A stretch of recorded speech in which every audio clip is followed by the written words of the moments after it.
나누기를 원합니다. 이렇게 시계가 있죠, 그죠? 시계가 벽에 걸린 시계가 똑딱똑딱 요게 가잖아요. 그런데 요렇게 잘 가다가 시계가 잠깐 생각을 한 거예요. 생각을 해보니 야, 내가 매일마다 초마다 야, 이게 똑딱똑딱똑딱 하면서 그러면 1분이면 몇 번 똑딱이지? 120번.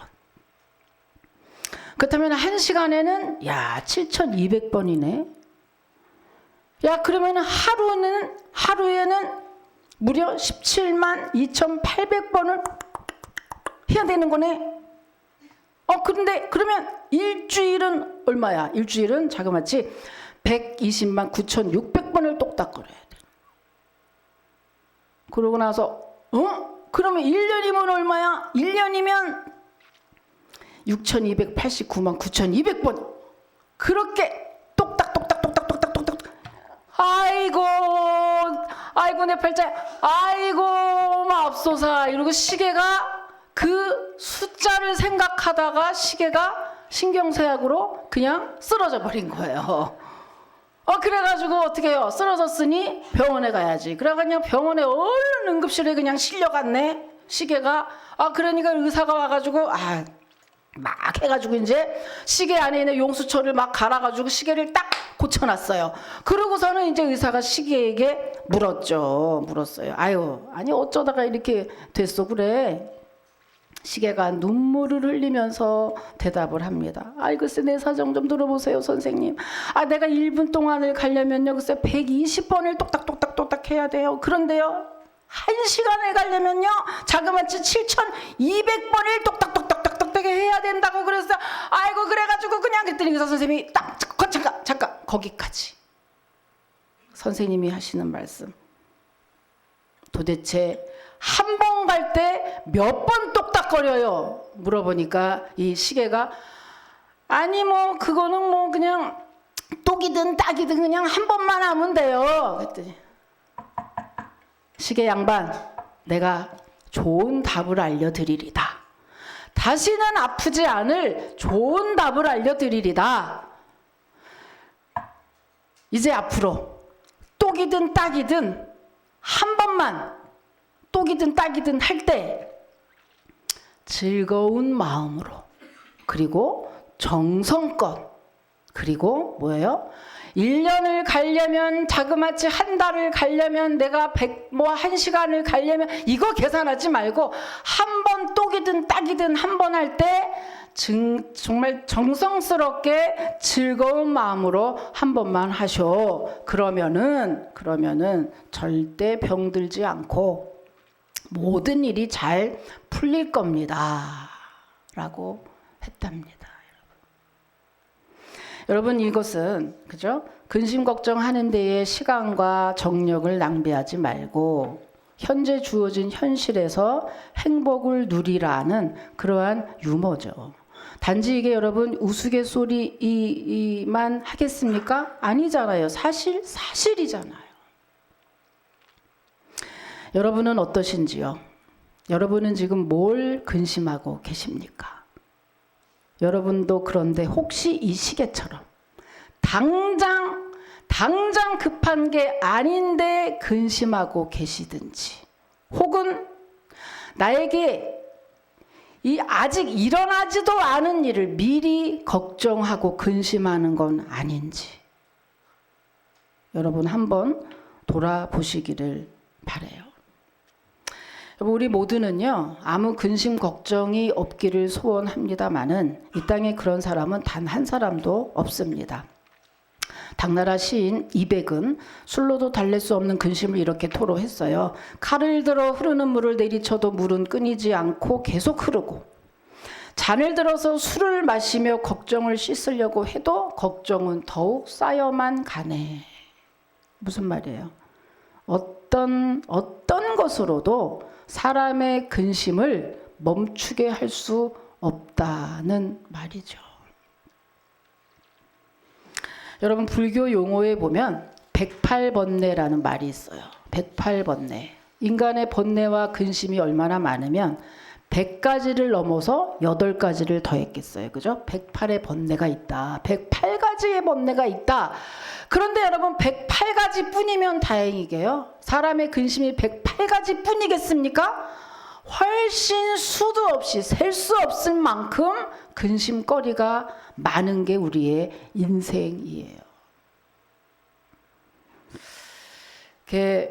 이처럼 우리가 바라고 얻고자 하는 것은 많은데 채워지고 얻어지는 것은 너무 적은 게 우리 인간의 비극인 것입니다. 근데 이렇게 우리 인생 모두가 근심과 염려와 걱정 가운데 사는데 성경에서는 우리의 근심, 인간의 근심은 두 종류로 나뉜다고 이야기를 합니다. 어떤 근심은 해도 소용이 없는 무익한 근심이 있는가 하면 어떤 근심은 그 근심으로 인해서 도리어 영생에 이르게 되는 아주 귀하고 복된 근심이 있다라고 이야기를 합니다. 여러분 오늘 예배를 통해서 어차피 근심할 거면 여러분 무익한 근심을 하는 어리석은 사람이 아니라 정말 귀한 근심, 복된 근심 하셔서 이렇게 하는 복된 성도들이 다 되시기를 주님의 이름으로 축원합니다. 자, 그렇다면 근심이면 근심이지 도대체 무익한 근심은 뭐고 또 복된 귀한 근심은 과연 무엇일까요? 첫 번째로 무익한 근심은 여러분 눈치채셨겠는데 무익한 근심은 곧 세상 근심을 말합니다. 세상 근심은 다른 말로 육신적 근심, 곧 사망에 이르게 하는 근심이라고 아까 보셨죠? 쓰여 있었죠. 이 근심은요, 우리 모두가 하는 근심이에요. 이 근심은 믿는 사람이나 믿지 않는 사람이나 똑같이 하는 아주 평범한 근심입니다. 의식주 문제, 호의호식, 부귀영화 하는 모든 우리가 인생이 하고 있는 근심의 대부분이 이 문제에서 비롯이 됐고 대부분이 이 근심 속에 속하죠. 거의 그럴걸요.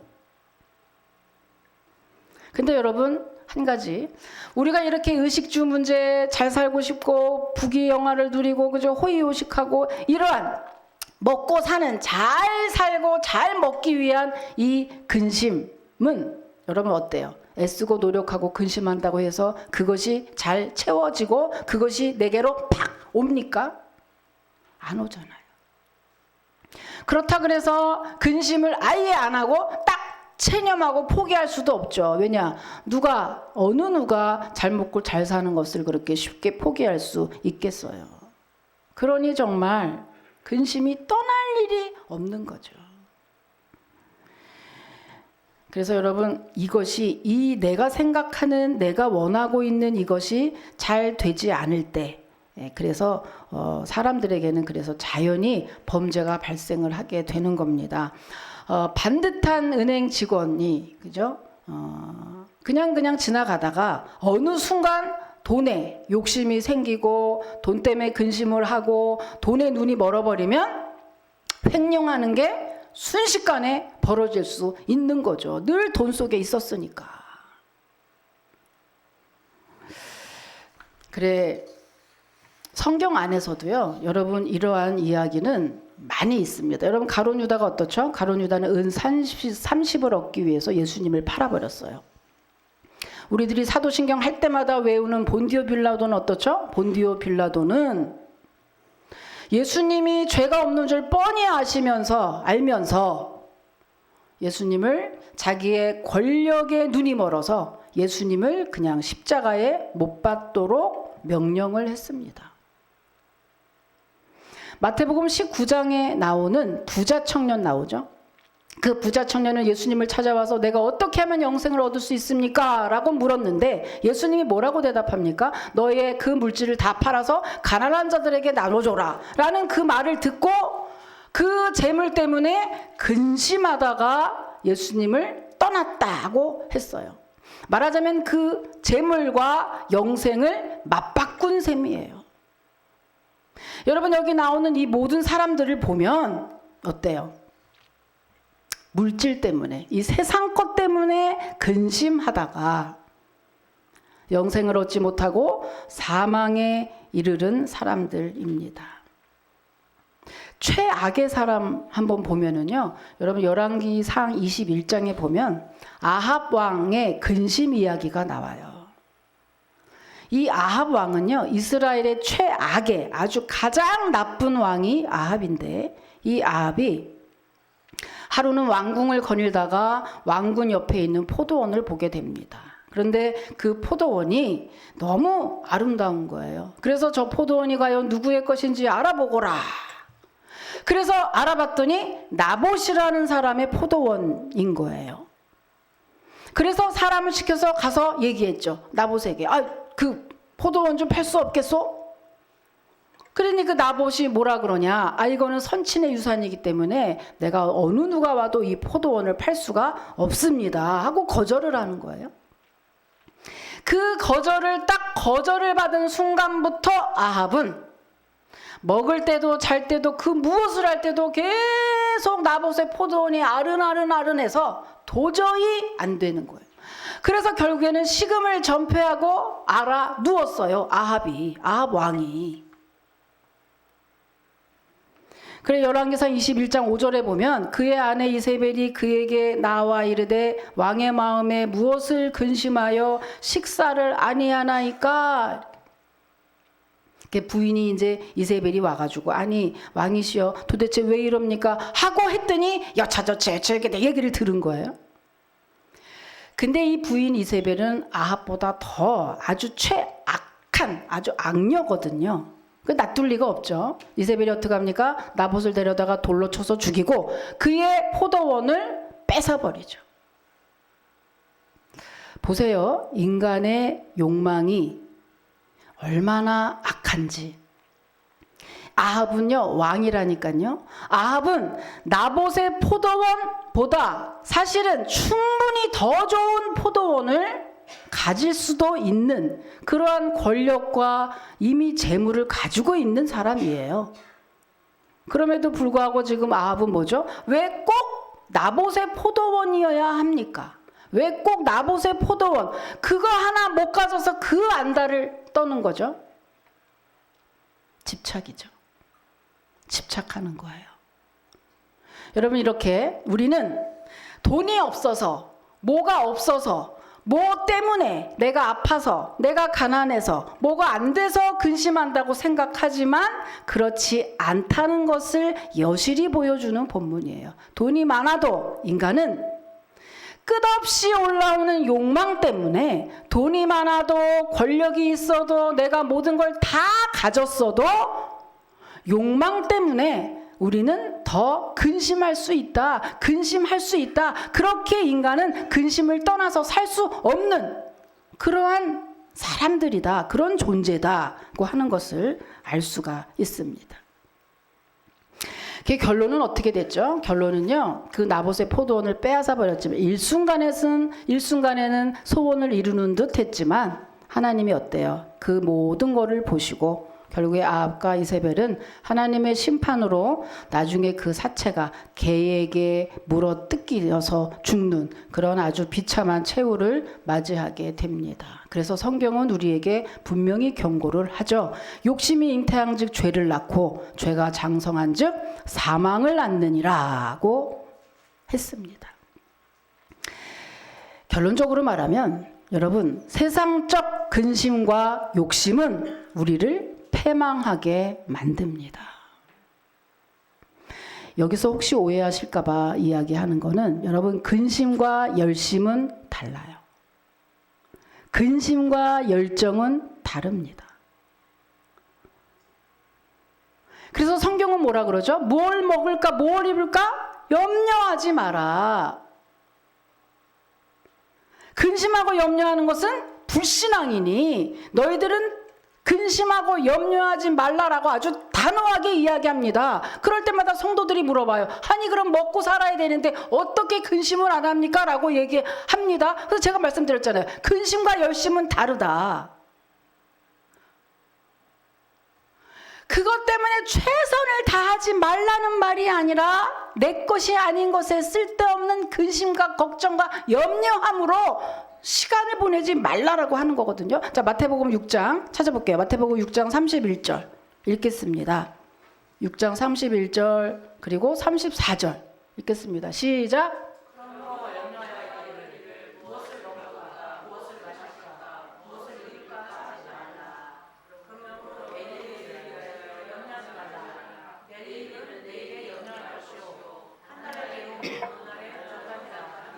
아멘. 여러분, 하나님이 우리가 먹고 살아야 되는 거 충분히 아세요.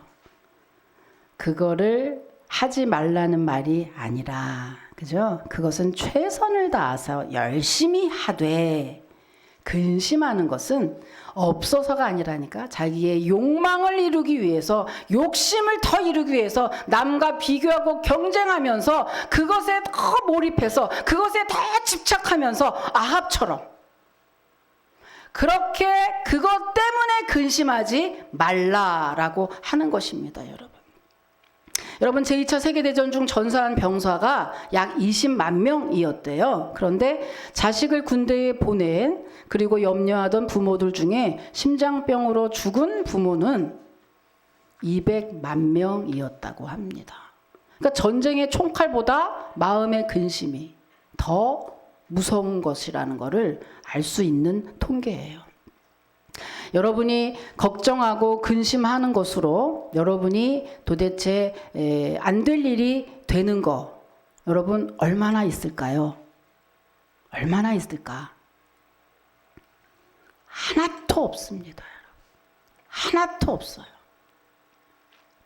얼마 전에 무슨 프로그램이 뭐가 요즘에 뭐 무슨 미스 뭐 트롯 이렇게 이제 이렇게 틀어 있으면 이렇게 근데 어떤 아이가 이렇게 나오는 거예요. 그때 보니까 어떤 아이가 굉장히 유명한 뭐 이렇게 잘하는 아이인데 그날 그 장면을 봤어요. 감기가 들어서 그 아이가 아주 정말 잘하는 아이고 뭐 돈도 많이 번대요. 근데 그 아이가 거의 상위권에 들어갈 뻔했는데 감기가 들어서 그걸 뭐라 그러죠? 안 믿는 사람은 운이라고 해요. 믿는 사람은 하나님의 은혜라고 해요. 여러분, 우리가 할 수 있는 거 열심히 시험 준비합니다. 열심히 무슨 뭐 실력을 키웁니다. 능력을 키워요. 열심히 뭘 해요. 그런데 그래도 내가 할 수 있는 게 하나도 없는 이유는 왜 그러냐? 감기 걸리면 끝나잖아요. 아파서 못 가면 끝나잖아요. 교통사고 나면 안 되잖아요. 못 가잖아요. 하나도 발휘할 수 없잖아요. 그러니까 우리가 할 것은 근심하고 염려함으로 하나도. 그래서 뭐래요? 우리가 근심하고 염려함으로 그 키를 한 자라도 늘릴 수 있느냐라고 물었잖아요. 하나도 할 수 없다. 그러니까 저는 맨날 이야기합니다. 제가 살이 이렇게 찌게 된 원인 중에 하나인데 여러분, 연약한 인생이 할 수 있는 딱 하나, 음식 메뉴 고르는 거밖에 없다. 저는 맨날 그러고 다녀요. 우리가 음식 뭐 먹을까 메뉴 고르는 거 말고는 우리가 내 마음대로 내 뜻대로 할 수 있는 게 하나라도 있습니까? 하나도 있어요? 감기도 못 먹잖아요. 내 뜻대로 되는 게 뭐가 있습니까? 하나도 없어요. 우리가 근심한 대로 되면 우리가 다 이루고 있겠습니까? 아니거든요. 그런즉 여러분, 오늘부터 여러분 근심하고 걱정하는 것이 뭔지 모르지만 그 걱정하고 근심하는 그 시간에 주님께 기도하십시오. 기도하는 게 훨씬 빠릅니다. 여러분, 괜히 쓸데없이 하다가 몸만 축나요. 주님께 기도하면 여러분이 근심하고 염려하는 것보다 훨씬 더 평안하게, 훨씬 더 안전하게, 훨씬 더 풍성하게 여러분의 문제가 해결될 줄 여러분 믿으시길 축복합니다. 자, 빌립보서 한번 읽게요. 그래서 확인하잖아요. 빌립보서 4장 6절에서 7절입니다. 네, 시작.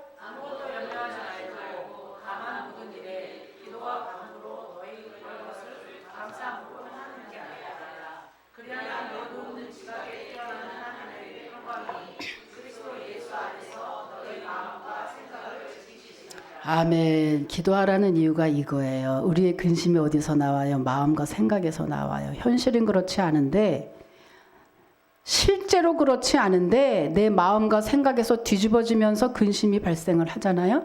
그렇기 때문에 기도할 때 실제로 그렇지 않은 것을 실제로 하나님이 그것을 마음과 생각을 지키심으로 근심으로 가지 않도록 막아주신다고 하는 것이죠.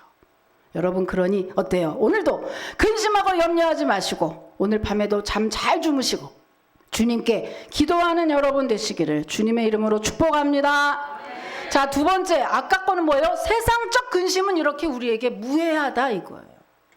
아무 소용이 없고 무익하다. 두 번째, 그럼 귀한 근심은 뭘까요? 귀한 근심은 영생에 이르게 하는 영적 근심.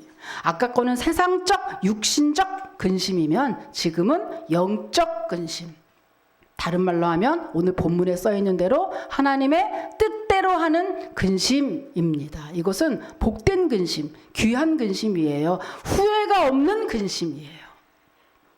그러면 하나님의 뜻대로 하는 근심은 과연 무슨 근심일까요? 오늘 본문의 사도 바울이 하는 근심과 같은 근심을 영적 근심이라고 해요. 자, 오늘 본문의 사도 바울이 내용이 무슨 내용일까? 여러분, 사도 바울이 고린도 교인에게 쓴 편지가 고린도 전서, 고린도 후서입니다. 그런데 이 고린도 교회는요, 사도 바울이 제2차 전도 여행 시에 1년 6개월의 아주 각고의 노력 끝에 설립한 교회거든요. 그런데 이 고린도 교회는 굉장히 문제가 많은 교회였어요.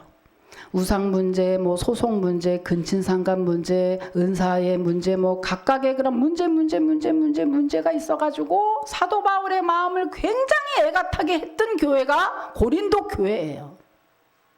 그래서 고린도 교회의 이 문제를 해결하기 위해서 사도 바울이 고린도 교인들에게 편지를 쓰는 거예요. 그 편지의 내용이 고린도 전서, 고린도 후서거든요. 그 편지 속에 권면의 내용도 있고 책망의 내용도 써서 그 편지를 디도라는 제자에게 전해줬어요. 그리고서 중간에 우리가 드로아에서 만나자 그랬는데 여의치 못해서 만나지 못하게 됐어요. 그래서 고린도에서 사도 바울이 마게도냐, 지금의 유럽으로 떠났거든요. 그런데 한참 뒤에 고린도에 남아 있었던 디도가 한참 뒤에 마게도냐로 와서 사도 바울과 상봉하는 거예요. 그 상봉한 내용이 오늘 본문의 내용이에요. 우리가 읽은 내용이에요. 근데 그 내용을 쭉 보니 뭐예요? 사도 바울이 디도라는 제자가 온 걸 너무너무 기뻐하는 거예요. 우리가 오늘 사모님 봤을 때 너무너무 기쁜 것처럼 너무너무 기쁜 거예요. 왜 기뻐요? 우리가 저분 볼 때 왜 기쁘죠? 그 예전에 봤을 때랑 오늘 봤을 때랑 틀리게 기쁘잖아요. 그 기쁨이 뭐죠? 각자 마음고생을 하고 만났기 때문에. 어떻게 지냈을까? 어떻게 했을까? 이 마음. 저분은 저분대로 똑같아요. 상황이. 사도 바울이 마음고생을 하고 있었어요. 왜? 고린도 교인들에게 자기가 편지를 썼잖아요. 근데 그 편지 속에 책망의 내용도 있고 권면의 내용도 있다 보니 이 편지를 내가 괜히 썼나? 그냥 쓰지 말고 그냥 더 기도할 걸 그랬나? 이 내용을 저들이 잘 받아들였을까? 내 마음이 정말 왜곡하지 않고 저들이 잘 받아서 이거를 잘 정말 사용했을까? 어떻게 됐을까? 이랬을까? 저랬을까? 이러면서 근심이 깊었던 거예요. 사도 바울이. 아시다시피 고린도 교회가 문제가 많은 교회인데 문제가 많다는 것은 믿음이 그렇게 성숙하지 못하다는 얘기거든요. 그러니 성숙하지 못한 그 교인들에게 내가 이게 과연 잘했나? 여러분 목회할 때 가장 제일 힘든 게 바로 이 부분이거든요. 양을 올바른 길로 인도할 때 그게 얘기를 하면 탁탁탁 알아들어서 탁탁탁탁 원하는 대로 되어지면 얼마나 좋겠습니까? 그런데 그렇지 않거든요. 어떤 양은 좀 왜곡이 많이 돼 있고 어떤 양은 교만하기도 하고 어떤 양은 참 대화가 잘 안 되기도 하고 고집도 세고 이 양들이 그래요. 그러니까 목회자가 옳은 길로 분명히 절로 가면 안 되니까 일로 와야 될 텐데 이게 보이거든요. 그러면서 그 길로 가지 말고 이 길로 와 얘기하면 뭐죠? 그거를 받아들이는 성도의 입장은 뭐예요? 그게 충돌과 갈등이 이제 빚어지게 되는 거죠. 나는 이 길로 가기를 원하는데 왜 자꾸 이 길로 가라는 거야? 이렇게. 이거를 잘 받아들이면 믿음이 성숙하고 성장하게 되는데 만약에 그렇지 못하면 그 공동체에서 이탈을 하게 되겠죠. 사도 바울이 바로 그런 마음인 거예요. 이거 뭐 비굴하거나 이런 마음이 아니라 그 양이 혹시라도 상처받아서 예수님을 믿는 데에 혹여라도 방해가 된 건 아닌가 내가. 이러한 것들 때문에 노심초사 근심을 하고 있었다. 그때 마침 디도가 온 거예요. 디도가. 근데 디도가 온 것만으로도 기쁜데 디도가 뭘 갖고 왔어요? 기쁜 소식을 갖고 온 거예요. 무슨 소식이냐 하면 고린도 교인들이 사도 바울이 준 편지를 보고 마음에 감동을 받아서 저들이 회개를 하게 됐다. 회개를 해서 사도 바울이 옳은 길로 인도한 대로 저들의 문제가 해결이 되고 저들의 마음이 그리스도께로 향하게 됐다. 그러니 이것보다 기쁜 게 어디 있겠어요? 사도 바울이 그래서 기뻐하면서 뭐라 그래요? 사도 바울이 괴로워했던 내용들이 여기에 나옵니다. 자, 고린도후서 2장 4절에 보면은요. 여기 나옵니까? 안 나오죠. 내가 큰 눌림과 걱정이 있어 많은 눈물로 너희에게 썼노니 이는 너희로 근심하게 하려 한 것이 아니요. 이게 지금 편지 써놓고 이러는 거예요. 우리가 자식이 잘못하면 부모가 자식을 혼내거나 때립니다. 그런데 혼내도 마음 아프고 혼내지 못해도 마음 아파요. 부모는 그래요. 부모는 자식을 볼 때 늘 마음이 아파요. 자식이 조금 잘못되면 저게 나 때문에 저렇게 됐나. 그러니까 부모는 잘 되면은 자식이 면류관이라 그러죠. 근데 자식을 볼 때 부모는 늘 마음이 애려요. 잘해주면 잘해줘서 못하면 못해서 다 애려요. 근데 목회자의 마음이 양을 볼 때 그러하고 사도 바울의 마음이 지금 그런 거거든요. 고린도후서 7장 8절에도 보면 그러므로 내가 편지로 너희를 근심하게 한 것을 후회했다 이렇게 써 있거든요. 그러니까 지금 사도 바울이 얼마나 근심하고 괴로워하는지 알 수가 있어요. 여러분 이 근심이 무슨 근심이에요? 잘 먹고 잘 살기 위한 근심이에요? 아니잖아요. 그래서 사도 바울이 결론적으로 10절에서 뭐라고 얘기합니까? 자, 10절 여러분이 한번 읽으세요. 10절입니다. 10절 시작.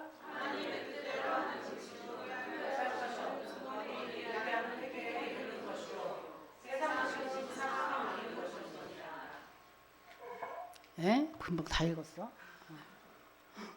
예? 10절 읽어야 10절 읽었어. 그래요. 여기 써 있는 거지. 그죠?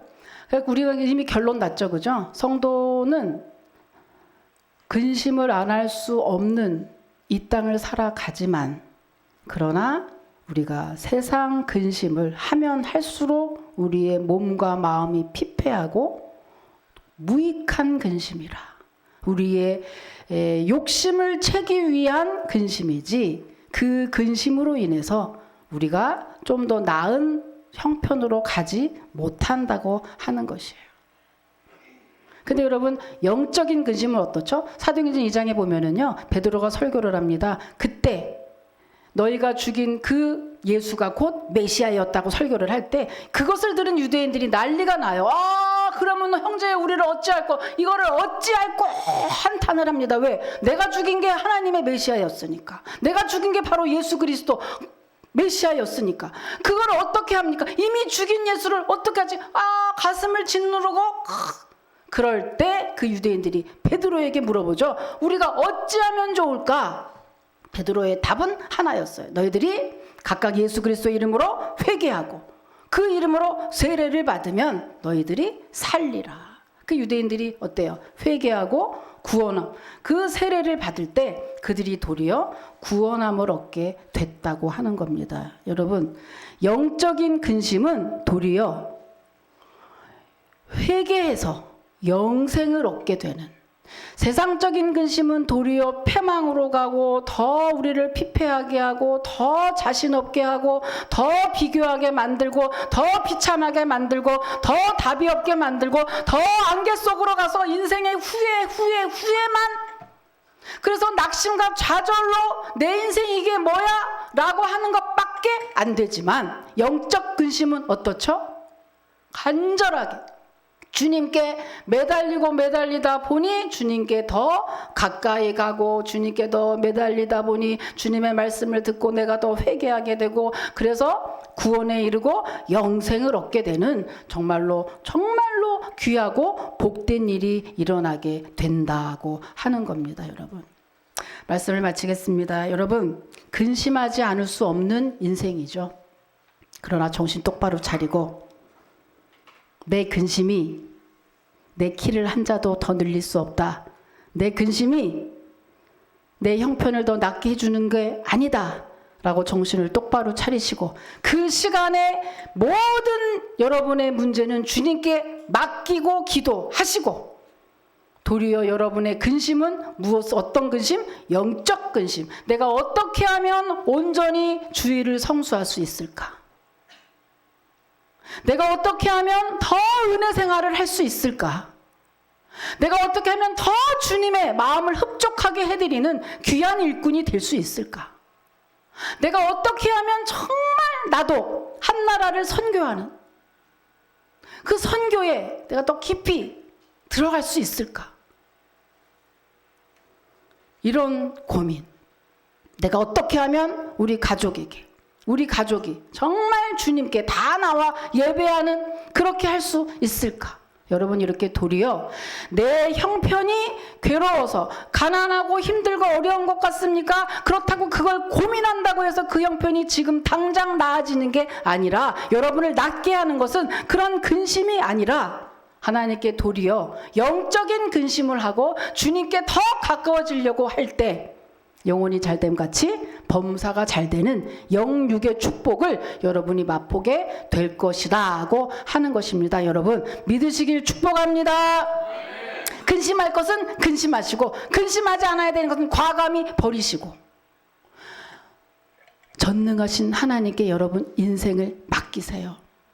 그리고 세상적인 근심으로 시간 보내지 마시고, 머리 해가지고 머리 쥐나지 마시고, 그 시간에 도리어 기도하고 감사하고 찬양하고, 영적인 일에 어떻게 하면 이 교회가 좀 더 부흥할까? 그죠? 영적인 근심할 게 얼마나 많습니까? 여러분, 가족을 위해서, 구원받지 못한 내 가족을 위해서 여러분 근심할 게 얼마나 많아요. 그 영적인 근심 하셔서 일평생 임마누엘의 축복을 다 받아 누리는 여러분 한 주간 되시기를 주님의 이름으로 축복합니다. 하나님 감사합니다. 세상적 근심 하는 데에 시간과